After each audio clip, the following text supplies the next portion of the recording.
ammal hasad, wa amma dan adapun al hasadu sifat dengki, fahuwa maka hasad itu dia adalah muadatun nantang atau permusuhan lillah kepada Allah, zahiratun terang-terangan, itu menantang secara terang-terangan kepada Allah.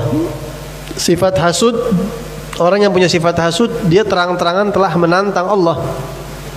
Muadatun itu wazan mufa'alatun ya. Ada yu'adi mu'adatan, dari kata ada, memusuhi, adu, melawan Allah terang-terangan. Wa munaza'atun, dan sama, melawan sama, lahu kepada Allah fi mulkih, di era di zona kekuasaannya. Dunia dan sisi ini kerajaan Allah. Bayyinatun, bayyinatun sifatnya munaza'ah. Bayyinatun marfu, kenapa? Tawabi', tawabi'nya apa? Sifat. Mana mausufnya? Mausufnya munaza'ah. Munaza'ah bayyinah, terang-terangan. Hasud adalah menentang kepada Allah di kerajaannya secara terang-terangan, di kerajaannya, di dalam kandangnya, ibaratnya begitu. Kita ini di kandang musuh, misalnya kalau orang main bola di kandang lawan, itu kalau musuh. Tapi kalau buat Allah Subhanahu wa taala nggak pantas diartiin, karena di dalam kekuasaannya. Li'annahu, karena dia Allah Subhanahu maha suci, dia Allah Subhanahu wa taala, idza apabila an'ama memberikan nikmat ala atas atau kepada, ba'dhi an'ama ala memberikan nikmat kepada, begitu ya. Ala itu enggak selalu cocok diartikan atas, tergantung lihat dalam bahasa Indonesia enggak cocok tuh. An'ama ala ba'dhi ibadih, memberikan nikmat kepada salah satu atau sebagian hamba-hambanya. Ibad jamak taksir dari abdun.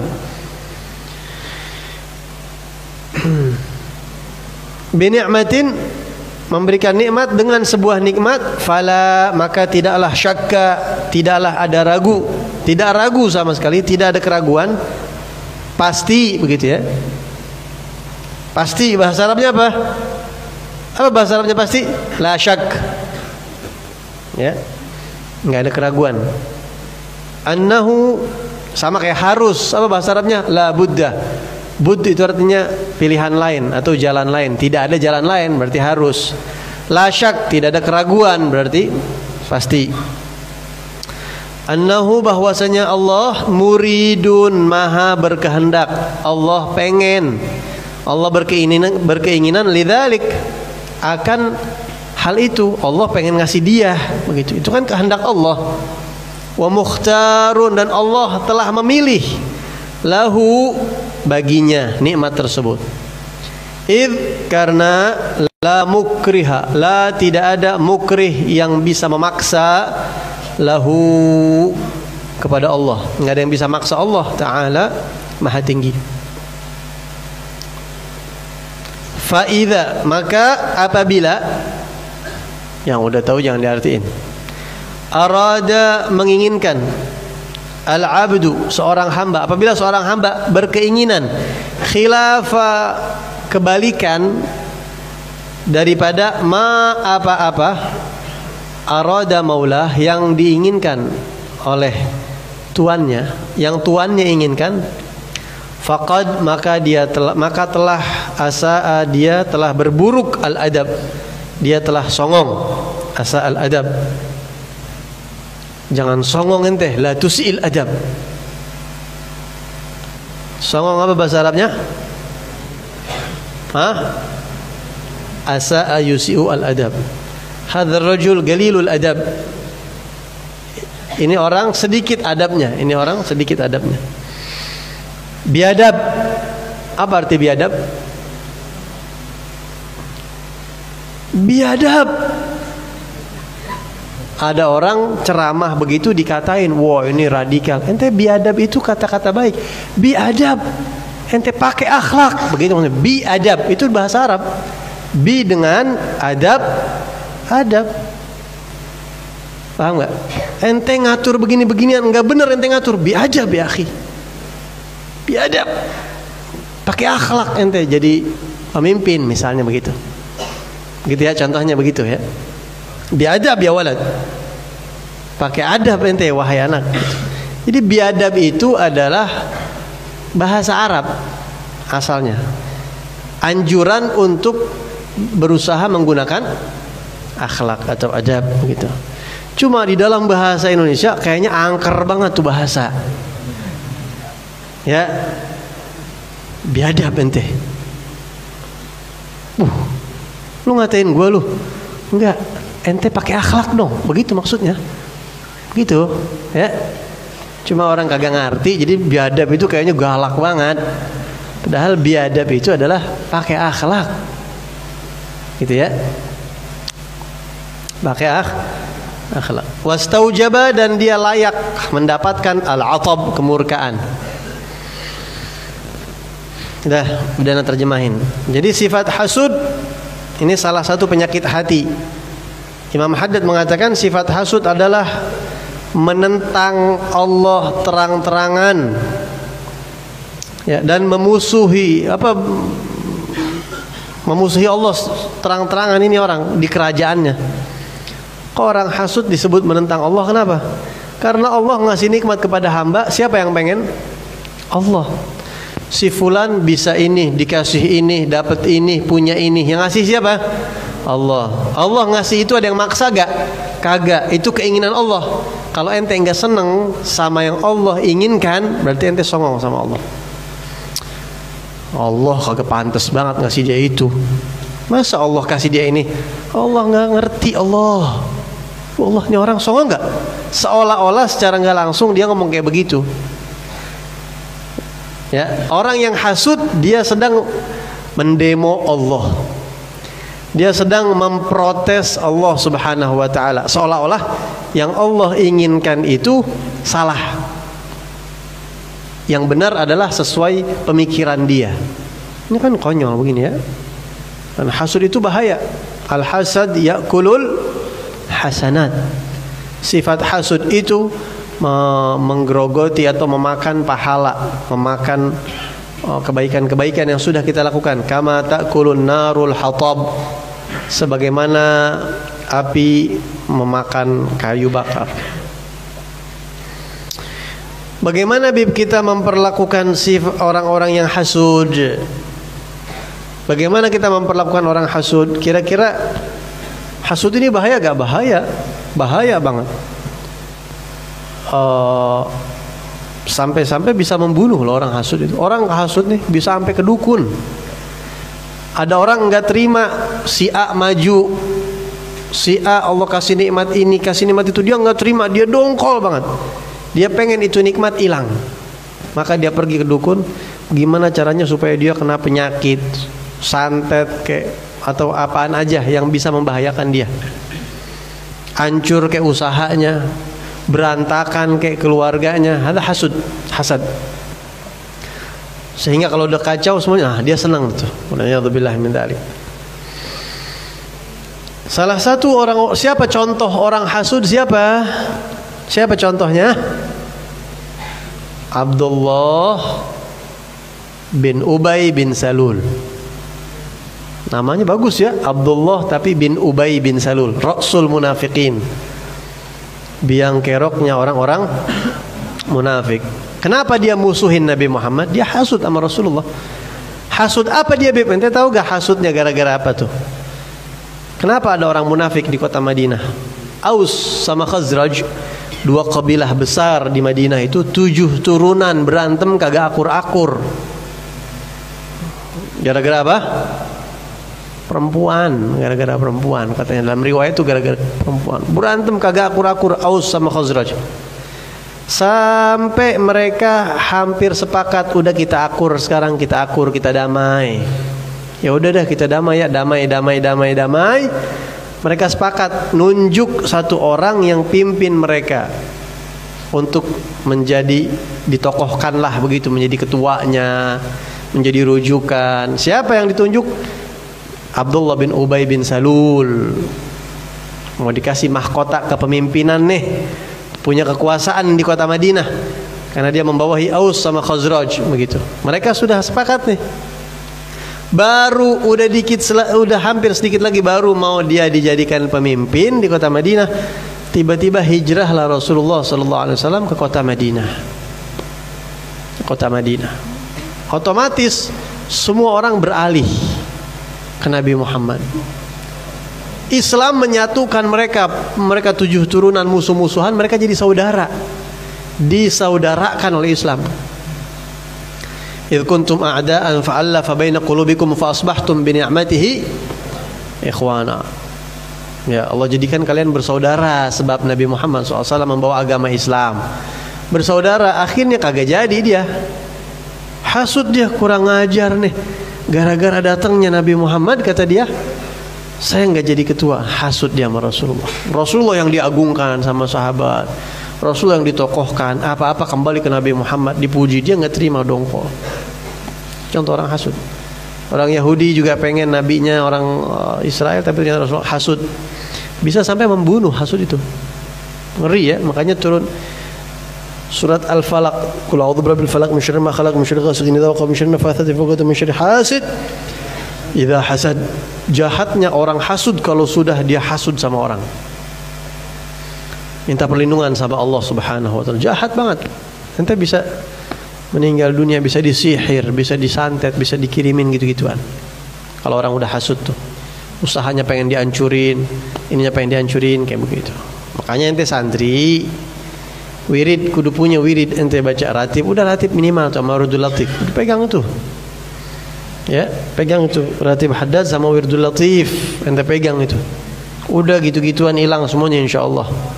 Asal ente yakin. Tuh orang hasud seperti itu. Ente baca wirid, baca aurat, baca. Termasuk juga ada hal-hal yang bisa menjauhkan kita daripada kejahatan orang-orang yang hasud, ya, di antaranya yaitu ni'alun nabi, mithal ni'al nabi.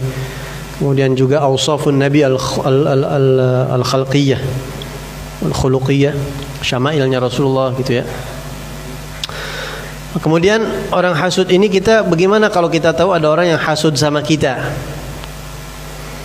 Al-Imam Ali bin Abi Thalib mengatakan, "Adzib husadak bil ihsani ilaihim."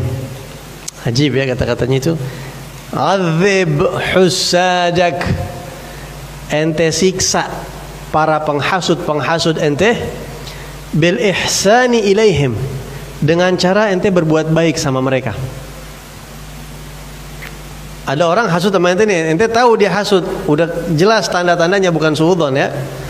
Jelas lihat, begitu ketemu, ahlan wa sahlan wa marhaba, ya Allah habibi, kaif halak, bakhair. Kasih dia makanan, makin mati dia, makin dongkol, makin mengkerut. Ya, ente makin asyik sama dia, dia makin dongkol tuh. Jangan ente malah tunjukin, kalau kata Imam Syafi'i, seolah-olah hatiku penuh dengan rasa cinta kepada dia. Gitu ya. Jadi ente orang-orang hasud tuh, semakin ente baik sama dia, semakin ente pura-pura nggak tahu, ente merem. Jangan ente hirauin hasudnya dia, jangan ditimpalin. Ente makin senyum, makin asyik, dia makin apa? Makin dongkol tuh, mukanya makin cemberut, makin agak enak tuh. Ya. Kalau perlu kasih hadiah, kasih ini begitu. Mudah-mudahan jadi baik. Cuma penyakit hasud itu katanya paling susah hilang. Kalau sombong masih bisa diobatin katanya. Ya. Riya bisa diobatin. Hasud itu paling susah hilang. Hampir tidak bisa diharapkan hilangnya sifat hasud itu. Waliyadzubillah min dzalik. Beb, kalau anak kena penyakit hasud bagaimana? Anak sadar, ya Allah, kok gue hasud temen dia ya? Gue kok gak senang sih dia dapat nikmat ini. Ente jangan merasa, wah anak mah gak bakal hasud. Jangan begitu, ente manusia, ente bukan nabi. Ente gak mustahil loh kena sifat hasud. Iya, kita semua yang ada di sini termasuk anak berpotensi bisa kena sifat hasud.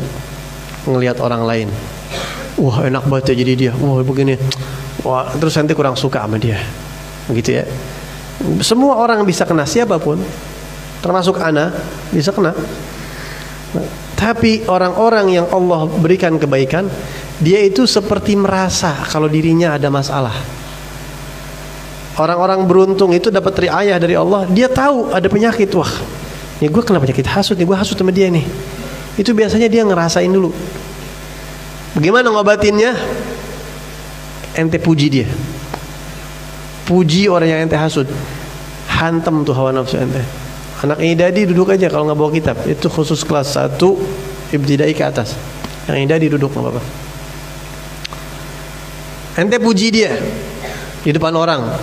Hadza fulan, wah itu masya Allah orang baik. Anak luar biasa, anak kagum sama dia. Ente puji. Jadi ente lawan nafsu ente. Dengan cara begitu ente lagi matahin dia, ente lagi perangin hawa nafsu ente sendiri. Puji dia, sanjung dia, ini orang masya Allah. Tapi di belakang dia, ya.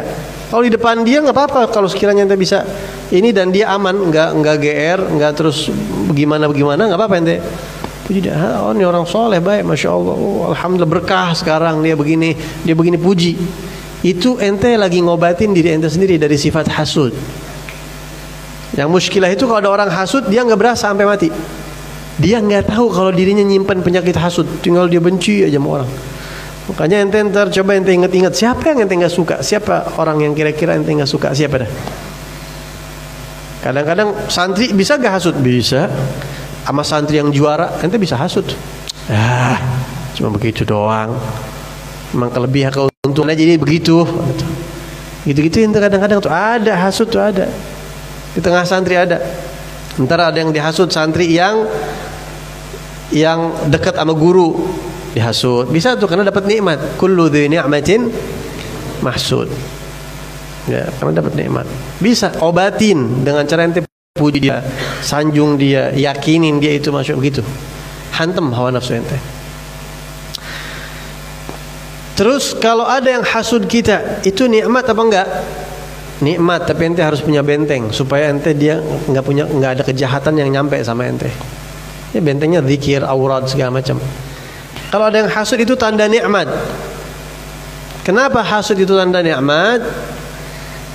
Bayangin kalau ente mau apa aja Allah kasih.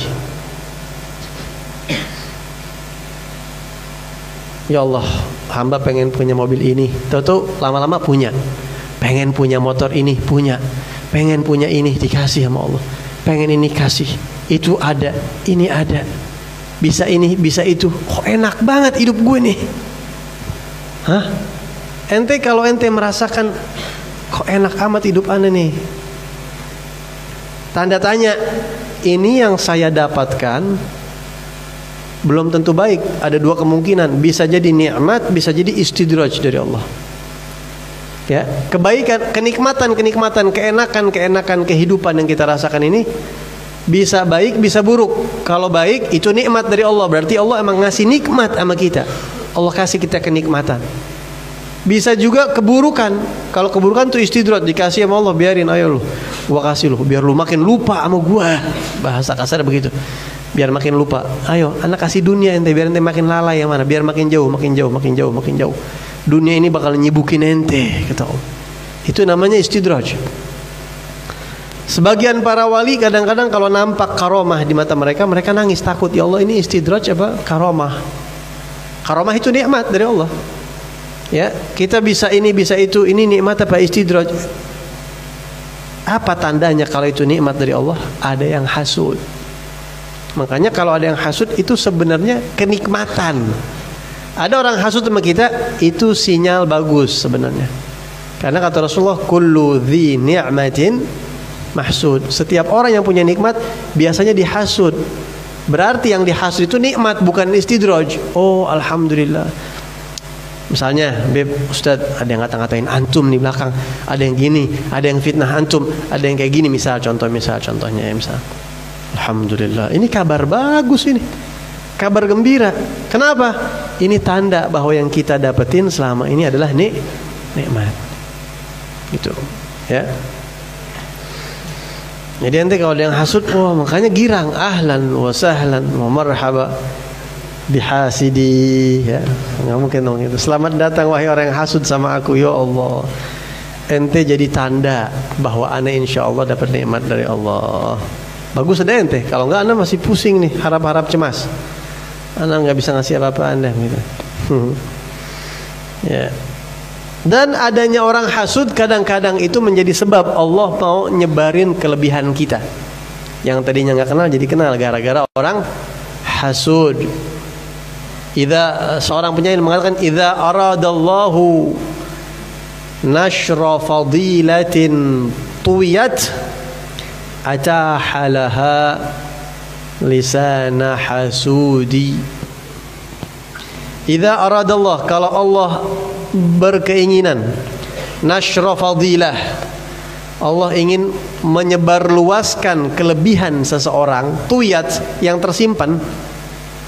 Ya, ada orang punya kelebihan cuma orang nggak banyak tahu. Salah satu cara Allah menyebarluaskan keistimewaan ini, dipromosi nama Allah lewat siapa? Lewat lidah orang hasud. Atahalaha lisanu hasudi. Allah siapkan untuk mempromosikan kelebihan orang yang tersembunyi ini lewat lidah-lidah orang hasud. Wow, makasih gak kira-kira? Makasih. Ya, seperti contohnya Abuya Sayyid Muhammad bin Alawi Al-Maliki. Beliau nulis kitab Mafahim Yajibu an Tusahhah, yang kita pelajarin di sini santri Tsanawi kita belajar itu. Itu kitab jadi kesebar kemana-mana gara-gara orang-orang yang hasud yang ngata-ngatain beliau dengan kitab itu. Sampai ulama yang di Maroko dengar, Hajib, Abuya Sayyid Muhammad Al-Maliki menulis kitab itu, dicari kitabnya. Oh ini, gara-gara orang hasud jadi tahu kitab itu. Akhirnya banyak ulama-ulama yang bikin takrid, kata sambutan buat kitab tersebut. Ente lihat kitab Mafahim Yajibu an Tusahhah, itu mungkin sepertiga atau seperapatnya itu kata sambutan dari ulama dari berbagai penjuru dunia. Kok bisa pada tahu tuh orang-orang dari mana? Gara-gara orang yang hasud, yang ngata-ngatain Abuya Maliki, ngata-ngatain kitab beliau. Begitu ya. Termasuk Rasulullah SAW bisa kedengeran kelebihan beliau sama orang Madinah gara-gara siapa? Orang-orang Mekah yang hasud. Abu Jahal kenapa nggak mau iman sama Nabi Muhammad? Dia ya sombong, hasud, campur-campur, komplikasi kalau penyakit mah itu ya. Dia nggak mau dipimpin, dia maunya mimpin. Dia tahu Nabi Muhammad benar. Jagain pintu Mekah. Ntar kalau ada orang-orang Arab yang pergi haji, kasih tahu hati-hati Muhammad, dia ini tukang sihir. Lu hati-hati ya, di kota Mekah ada satu orang yang bahaya. Siapa? Muhammad namanya. Dia tukang sihir. Hati-hati, lu jangan dekat sama dia. Penasaran orang gituin. Pengen tahu gua. Malah jadi pengen tahu. Ketemu denger, ya Allah, kita tahu sihir, kita tahu syair, kita tahu ini bukan sihir, ini bukan syair, ini keindahan. Masuk Islam, masuk Islam, masuk Islam, masuk Islam. Gitu. Jadi kalau orang hasud, ente syukur sama Allah, yang penting bacaan ente kuatin. Wirid ente kuatin. Santri itu harus punya wirid. Kata Abu Yazid Muhammad Maliki, la budda li talibil ilm ya minal awrad. La budda li talibil ilm awrad tahmihi minal ghiwayah. Santri harus punya wirid yang membentengi dia daripada kemelencengan. Jangan sampai ilmu udah banyak melenceng gara-gara kurang wirid tuh. Di pondok membaca ratib, begitu keluar udah la ratib wala wirdul latif wala dzikir ini wala dzikir itu, nggak ada yang dibaca semuanya. Wala hadza wala haula wala quwwata illa billah. Jadi itu hasud. Kalau ada orang hasud, dia berarti menentang Allah di kerajaannya sendiri. Wah, kalau udah nentang Allah gimana nanti? Ada satu orang umurnya 120 tahun tapi masih seger. Dia bagus, giginya, matanya, semuanya bagus. Ditanya, ente apa rahasianya kok bisa 120 bisa seger sehat kayak begini? Apa? Salamatul jasad minal hasad. Ya, karena jasad anak aman, selamat dari sifat hasud. Orang hasud tuh mikirin si fulan nih begini, mikirin. Ente buang energi ente sampai ente mikirin dia, sampai ente sakit kurang, nggak enak. Banyak pikiran yang kagak baik, pikiran-pikiran negatif masuk ke tubuh ente. Thumma innal hasad wallahu alam. Hasad itu bisa terjadi gara-gara apa sebabnya? Nanti kita bahas pada pembahasan yang akan datang.